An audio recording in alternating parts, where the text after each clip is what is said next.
BNP chairperson Begum Khaleda জিয়ার শারীরিক অবস্থার অবনতি নিয়ে ঝিনাইদহে আয়োজিত দোয়া মাহফিলে বক্তব্য দিয়েছেন গণ অধিকার পরিষদ সাধারণ সম্পাদক রাশেদ খান। তিনি অভিযোগ করেন, শেখ হাসিনার ষড়যন্ত্রের কারণেই বেগম খালেদা জিয়া বারবার রাজনৈতিক ও আইনি হেনস্থার শিকার হয়েছেন। বৃহস্পতিবার বিকেল 4:30টায় শহরের একটি কমিউনিটি সেন্টারে অনুষ্ঠিত এ দোয়া মাহফিলে রাশেদ খান বলেন, বেগম খালেদা জিয়াকে মামলায় জড়িয়ে কারাগারে নিয়ে দমিয়ে রাখতে চাওয়া হয়েছে, এমনকি ন্যূনতম চিকিৎসাটুকুও দেওয়া হয়নি। তার বর্তমান শারীরিক সংকটের জন্য শেখ হাসিনা দায়ী বলে তিনি দাবি করেন। তারেক রহমানকে নিয়েও আন্তর্জাতিক ষড়যন্ত্র চলছে উল্লেখ করে রাশেদ খান বলেন, খালেদা জিয়ার অসুস্থতাকে কেন্দ্র করে তারেক রহমানের দেশে না ফেরার বিষয়ে বিরূপ মন্তব্যকারীরা মায়ের চেয়ে মাসির দরদ বেশি দেখাচ্ছেন। তিনি আরো বলেন, বেগম খালেদা জিয়া শুধু বিএনপির নেত্রীই নন, তিনি গণতন্ত্রকামী সব মানুষের নেতা। দেশের সাধারণ মানুষ তার অসুস্থতায় ব্যথিত, এটাই একজন নেতার সবচেয়ে বড় অর্জন। দোয়া মাহফিলে উপস্থিত ছিলেন জেলা গণ অধিকার পরিষদের সভাপতি সাখাওয়াত হোসেন, সাধারণ সম্পাদক জাহিদ ইকবাল রাজন, যুব অধিকার পরিষদের সাংগঠনিক সম্পাদক মিশন আলী, ছাত্র অধিকার পরিষদের সভাপতি রিহান হোসেন রায়হান, সাধারণ সম্পাদক আব্দুল্লাহ আল মামুন, পেশাজীবী অধিকার পরিষদের সভাপতি রাসেল আহমেদ সহ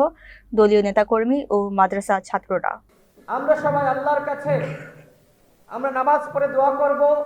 আমাদের অনেক মায়েরা বোনেরা যারা বাড়িতে নামাজ পড়ে তার জন্য দোয়া করছে, আমাদের বাবারা, আমাদের চাচারা, আমাদের ভাইয়েরা সবাই দোয়া করছে। মসজিদে মসজিদে তার জন্য দোয়ার আয়োজন হচ্ছে। আমি মনে করি সাবেক প্রধানমন্ত্রী বেগম খালেদা জিয়ার জন্য এটি গর্বের যে বাংলাদেশের মানুষ এই প্রধানমন্ত্রীকে নিয়ে এইভাবে ভালোবাসার বহিঃপ্রকাশ ঘটাচ্ছে। এটা তার জীবনের জন্য সবথেকে বড় পাওয়া। অন্যদিকে দেখেন, একজন ফ্যাসিস্ট, তিনি পালিয়ে গেছেন।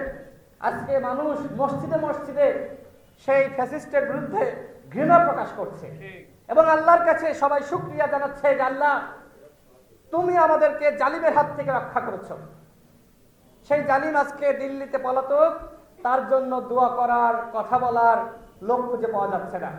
হ্যাঁ, কেউ কেউ হয়তো পালিয়ে পালিয়ে তার জন্য মাস্ক পরে মিছিল করছে, আর এদেশের জনগণ প্রকাশ্যে মসজিদে মসজিদে সাবেক প্রধানমন্ত্রী বেগম খালেদা জিয়ার জন্য দোয়া করছে।